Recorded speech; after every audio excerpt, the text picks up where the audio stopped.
প্ৰথমতে আপোনালোকক নমস্কাৰ জনাই মোৰ চেনেললৈ স্বাগতম জনাইছো। আজি মই ভাতৰ কাঁহী এখন ধুনীয়াকৈ সজাই দেখুৱাইছো আপোনালোকৰ আগত। এয়া দেখিছেনে কিমান ধুনীয়া লাগিছে।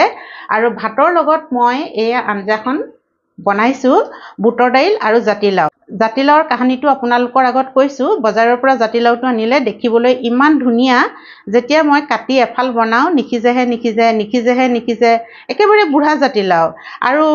এফাল থাকি গ'ল, সেই জাতিলাওফাল মই পেলাই দিব বিচাৰিছিলো, কিন্তু পিছত ভাবিলো খাৰ দি মই বনাও তেতিয়া সিজিব। আৰু সঁচাকৈ এয়া খাৰ দি পেলানি মই বনালো, একদম ধুনীয়াকৈ সিজি গৈছে। দেখিছেনে এয়া ডাঙৰ ডাঙৰ টুকুৰা দিছিলো, একেবাৰে ভাগি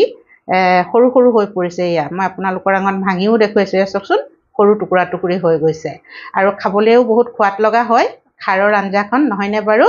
আৰু এয়া মই কেনেদৰে বনালো খাৰৰ আঞ্জা, আৰু অতি কম সময়ৰ ভিতৰতে এই ভাতৰ কাঁহীখন মই কেনেকেনো বনালো তাকে মই আজি আপোনালোকৰ আগত দেখুৱাম। আপোনালোকে চাই যাবচোন মোৰ ভিডিঅ'টো। এয়া জাতিলাও ফাল দেখিবলৈ কিমান ধুনীয়া দেখিছেনে? কিন্তু মই চিধা কৰি দিওঁ চাওকচোন, একেবাৰে বুঢ়া জাতিলাও। আধা বনালো, খাবলৈ মানে ভাল হৈছে জাতিলাওটো খোৱাত, কিন্তু ইমান দেৰি সিজাব লগাত পৰিল, নিসিজে। মই এইফাল পেলাই দিম বুলিয়ে ভাবিছিলোঁ, কিন্তু ভাবিলোঁ পেলাই নিদি ইয়াক বেলেগ ধৰণে সিজাকে বনাই খাব লাগিব। আৰু জাতিলাওটো কিনোতে মই মানুহজনক অকণমান এনেকৈ নখ মাৰি চাবলৈ, নখ মাৰি চাওঁতে বাহিৰৰ পৰা একেবাৰে কোমল যেনেই লাগিছে, কিন্তু ভিতৰ মানে ইমান বুঢ়া, একেবাৰে গুটি। কিন্তু জাতিলাওটো মিঠা। বাৰু যি কি নহওক, এতিয়া মই জাতিলাওটো কাটি লওঁ টুকুৰা টুকুৰি কৰি। কলখাৰ বনাবৰ কাৰণে মই এয়া কলৰ বাকলি লৈছোঁ, আৰু এই বাকলিটো এতিয়া পুৰি ল'ব লাগিব, আৰু গেছতে পুৰিব লাগিব। আৰু গেছটো মই জ্বলাই দিলোঁ, আৰু এতিয়া এই বাকলিটো মই পুৰি ল'ম।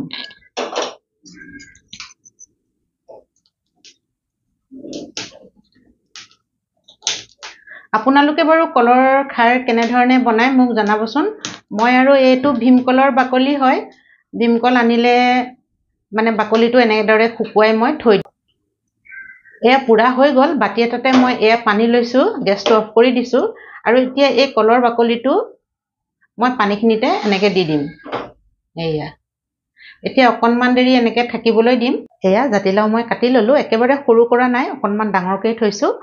ডাঙৰকৈ দিলেহে মানে দাইলৰ লগত খাবলৈ ভাল লাগে, নহয় জানো? আৰু লগত লৈছোঁ এয়া আধা বাতি বুটৰ দাইল লৈছোঁ,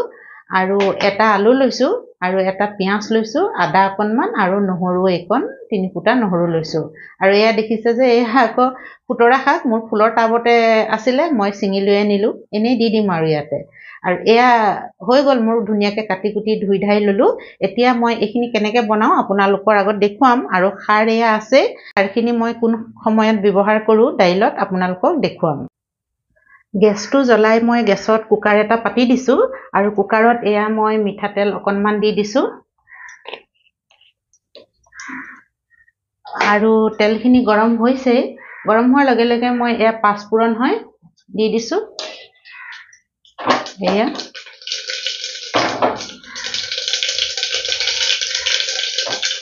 লগতে 2টা তেজপাত দিছোঁ, আৰু এয়া শুকান জলকীয়াও এটা দি দিছোঁ,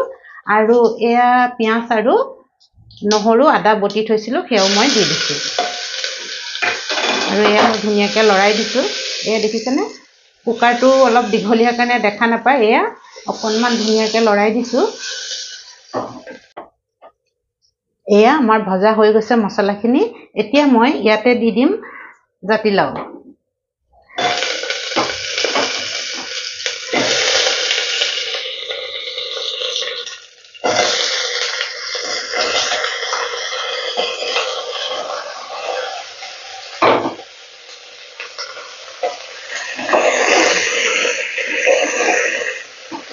এয়া জাতিলাওখিনি অকণমান লৰাই দিছোঁ, আৰু এয়া দাইল আৰু আলুগুৰিও ইয়াতে দি দিছোঁ।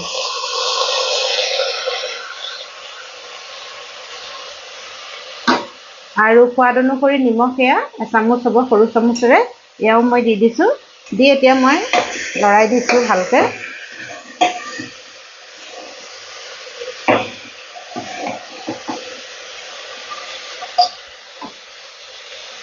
মই খাৰ বনালে হালধি নিদিওঁ, সেইকাৰণে মই হালধি দিয়া নাই, আৰু বেলেগ মছলাও ব্যৱহাৰ নকৰোঁ, ইমানেই কৰিম। আৰু এতিয়া এয়া যে মই খাৰখিনি বনাই থৈছিলোঁ এই খাৰখিনিও মই ইয়াতে দি দিম খাৰখিনি মই চেকনিখনেৰে চাকি ল'লোঁ আৰু কাৰণ ছাইও থাকিব পাৰে পুৰি দিছিলোঁ নহয় সেইকাৰণে এয়া চাকি লৈছোঁ এয়া এই অকণমান তথাপিতো থাকিলেগৈ এইখিনি মই নিদিওঁ ছাই লেখীয়া হয় খাবলৈ বেয়া হ'ব তিতাও হ'ব পাৰে এয়া দেখিছেনে ধুনীয়াকৈ মই আকৌ এবাৰ লৰাই দিছোঁ আৰু আপোনালোকে খাৰ কেতিয়া দিয়ে বাৰু কিছুমানে কি কৰে আগতে দাইলটো বইল কৰি লয় বা জাতিলাও বইল কৰি লয় তাৰপিছত খাৰ দিয়ে তেল মৰাৰ পিছত বা বইল কৰি খালেও তেতিয়া দিয়ে মই কিন্তু খাৰটো মানে যেতিয়া সিজাবলৈ দিওঁ ন তেতিয়াই দি দিছোঁ যেতিয়া এয়া দেখিছেনে বাৰু খাৰৰখিনি জাতিলাও আৰু বুটৰ দাইলৰ লগতে দি দিছোঁ একেলগে সিজি যাব এনেকৈ দিলে কি হয় খাৰটো ধুনীয়াকৈ চব্জিত বা দাইলত সোমাই যায় আৰু যিহেতু মোৰ জাতিলাওটো বুঢ়া জাতিলাও নিসিজিবও পাৰে খাৰ দিলে সিজিব সেইকাৰণে মই খাৰখিনি প্ৰথমতে দিছোঁ পিছত দিলেও হয় কিছুমানে পিছত দিয়ে কিন্তু আপোনালোকে এবাৰ এনেদৰে বনাই চাবচোন খাৰখিনি আগত দি মানে একেলগে সিজাই দিয়াকৈ তেতিয়া খাৰৰ সোৱাদটো বহুত ধুনীয়াকৈ আহে আৰু এয়া মোৰ হৈ গ'ল পানীও বেছি দিয়া নাই অলপেই দিছোঁ আৰু এতিয়া মই কুকাৰৰ ঢাকোনখন লগাই দিম এয়া কুকাৰৰ ঢাকোনখন লগাই দি ৩-৪টা চিটি আহিবলৈ দিম যিহেতু বুটৰ দাইল হয় আৰু তাৰপিছত মই আকৌ আপোনালোকৰ আগত দেখুৱাম এতিয়া বাকীখিনি তৈয়াৰী কৰোঁ দাইলৰ কুকাৰটো ঠাণ্ডা হৈ গ'ল এয়া মই খুলি চাইছোঁ কি হৈছে আৰু জাতিলাও এয়া চাওকচোন এয়া ধুনীয়াকৈ সিজি গৈছে দেই এয়া চাওকচোন ধুনীয়াকৈ ডাঙৰ ডাঙৰকৈ দিছে যদিও একদম ধুনীয়াকৈ এয়া সিজি গৈছে খাৰ দিয়াৰ কাৰণেহে সিজিলে খাৰ নিদিয়াহেঁতেন নিসিজিলেহেঁতেন নেকি এয়া এতিয়া অকণমান গাঢ়া হৈছে মই আপোনালোকক দেখুৱাবৰ কাৰণে তলত দিছোঁ নতুবা গেছৰ ওপৰতে থলোঁহেঁতেন এতিয়া ইয়াতে অকণমান মই গৰম পানী দি দিম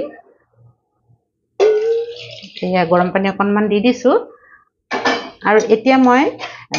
চিটি নলগাওঁ এনেদৰে অকণমান সিজাই ল'ম আৰু অকণমান দেৰি কাৰণ বহুত ডাঠ হৈ আছিলে এয়া অকণমান পানী দিয়াৰ কাৰণে জুলীয়া হৈ গ'ল এতিয়া অলপ দেৰি উতলাই ল'লে খাবলৈ মানে বহুত সোৱাদ লাগিব তাৰপিছত ধনিয়া দিম আৰু আমাৰ দাইল হৈ যাব আজি এয়া বেঙেনা ভাজি বনাম বেঙেনা ভাজি বনাবৰ কাৰণে মই বেঙেনাটো ভাল ধৰণে ধুই লৈছোঁ আৰু সৰু সৰু টুকুৰা কৰি লৈছোঁ প্ৰথমতে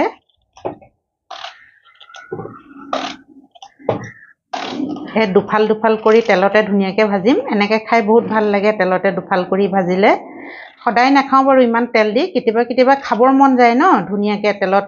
ভজা খাবৰ কাৰণে সেইকাৰণে আৰু খাওঁ আৰু কেতিয়াবা সদায় কিন্তু নাখাওঁ দেই তেল বেছি খালেও বেয়া এয়া আমাৰ হৈ গ'ল এতিয়া মই বেঙেনাখিনি কি কৰিম গম পায় এয়া পানী লৈছোঁ পানীত অকণমান নিমখ দি দিছোঁ আধা চামুচ আৰু বেঙেনাখিনি মই ডুবাই থৈ দিম পানীতে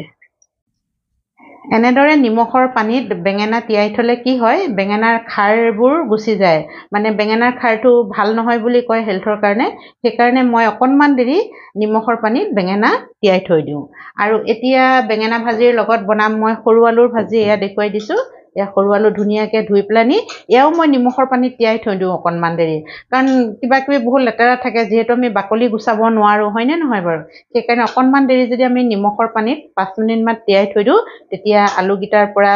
বীজাণু আদি বেয়াবোৰ বস্তুবোৰ গুচি যাব আৰু ধুনীয়াকৈ ভাজিলে বাকলিৰ সৈতে খাবলৈ ভাল হ'ব এয়া মই কেনেদৰে বনাওঁ আপোনালোকক দেখুৱাই থাকিম আজি এয়া মই লৈছোঁ 2টা আলু এয়া আলুৰে মই কি কৰিম গম পাইনে পিটিকা বনাম পিঁয়াজ আৰু আলুৰ পিটিকা মানে খাবলৈ কিমান ভাল হয় এতিয়া আলুবোৰ খাবলৈ খুব ভাল হৈছে পদুনা চাটনি বনাবৰ কাৰণে এয়া মই পদুনা লৈছোঁ ধুনীয়াকৈ ধুই কৰি আৰু লগতে এয়া ধনিয়া অকণমান দিছোঁ ধনিয়া দিলে পদিনা চাটনিত খাবলৈ খুব ভাল লাগে আৰু এয়া নহৰু অকণমান আদা আৰু এয়া মই তেতেলী দি বনাম আপোনালোকক নেদেখাওঁ আৰু দেই বহুত দীঘল হৈ যাব নহয় ভিডিঅ'টো এয়া মই কিনাৰতে থৈছোঁ আৰু এয়া এটা কুকাৰ লৈছোঁ কুকাৰত মই এয়া চাউলখিনি ধুনীয়াকৈ ধুলোঁ আৰু আলু ভাতত দিবৰ কাৰণে দুটুকুৰাকৈ কাটি লৈছোঁ চাউল আৰু আলু একেলগে দি দিলোঁ মই কুকাৰত আৰু এতিয়া পানী অলপ দি দিছোঁ কুকাৰৰ ঢাকোনখন লগাই দিম আৰু ইপিনে আমাৰ দাইলো হৈ গ'ল আমাৰ কুকাৰ ঠাণ্ডা হৈ গ'ল মই কুকাৰৰ ঢাকোনখন খুলিছোঁ এয়া আৰু ইয়াত থকা আলুকেইটা পিটিকা কৰিবৰ কাৰণে উলিয়াই ল'ম এয়া দেখিছেনে একেলগতে আৰু 2টা কাম হৈ যায় এয়া মই ভাতৰ পৰা আলু উলিয়াই ল'লোঁ এতিয়া পিঁয়াজ ধনিয়া জলকীয়া মিঠাতেল দি ধুনীয়াকৈ পিটিকা কৰি ল'ম এয়া বেঙেনাত মই নিমখ হালধি দি ল'লোঁ আৰু ইয়াতে মই দিম এয়া চাউলৰ গুড়ি হয় চাউলৰ গুড়ি 2 চামুচ এচামুচে মিলাই দিছোঁ এচামুচমান হ'ব চাউলৰ গুড়ি মিলাই বেঙেনা ভাজিলে খাবলৈ বহুত সোৱাদ লগা হয় আপোনালোকে এনেকৈ চাবচোন এদিন বনাই খাই আৰু যদি বনাইছে গম পায়ে আৰু ভালকৈ খানি লৈছোঁ এয়া অকণমান বেচনো দিব পাৰে চাউলৰ গুড়ি যদি নাথাকে তেতিয়াহ'লে বেচন মিলাই দিব পাৰে তেতিয়াও বহুত ভাল লাগে খাই গেছটো জ্বলাই কেৰাহীখন পাতি দিলোঁ আৰু কেৰাহীত মই এয়া মিঠাতেল দি দিছোঁ আৰু তেল গৰম হৈ গ'ল আৰু গেছটো এতিয়া মই অকণমান কম কৰি লৈছোঁ দেই নতুবা বেঙেনা দিলে গাতে পুৰিব তেল এয়া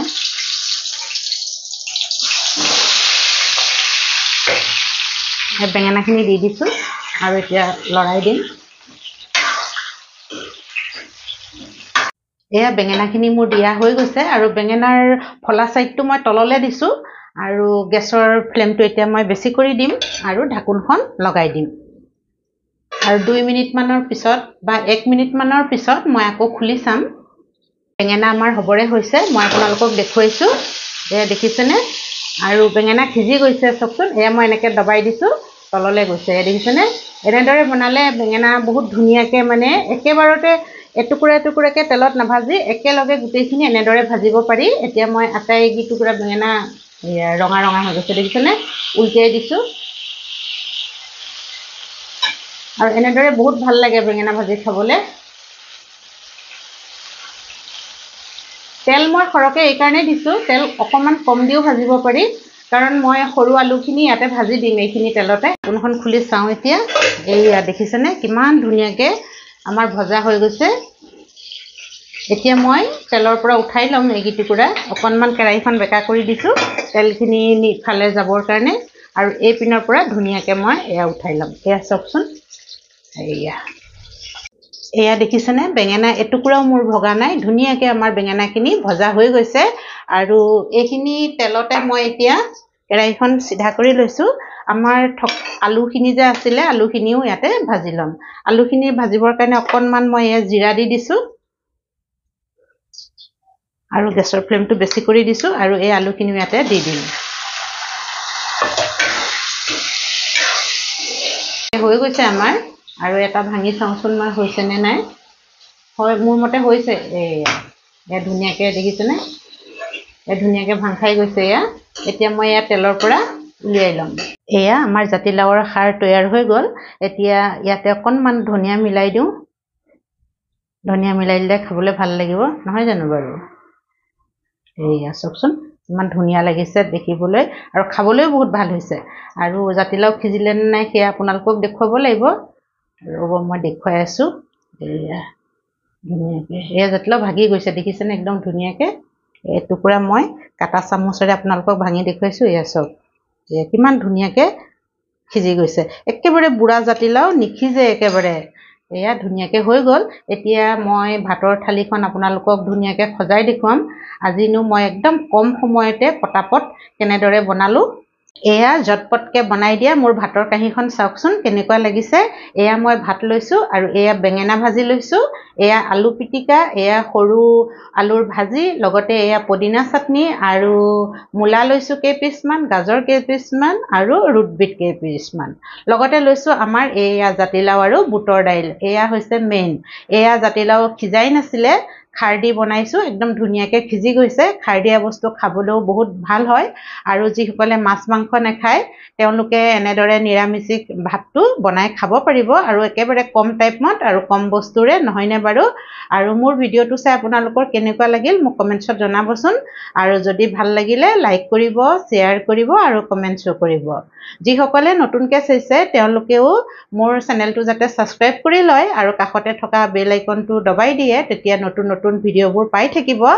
আৰু শেষৰলৈকে ভিডিঅ'টো চোৱাৰ কাৰণে মই আপোনালোকক হৃদয়ৰে বহুত ধন্যবাদ জ্ঞাপন কৰিছোঁ আজিৰ কাৰণে ভিডিঅ'টো ইমানতে সামৰিছোঁ ধন্যবাদ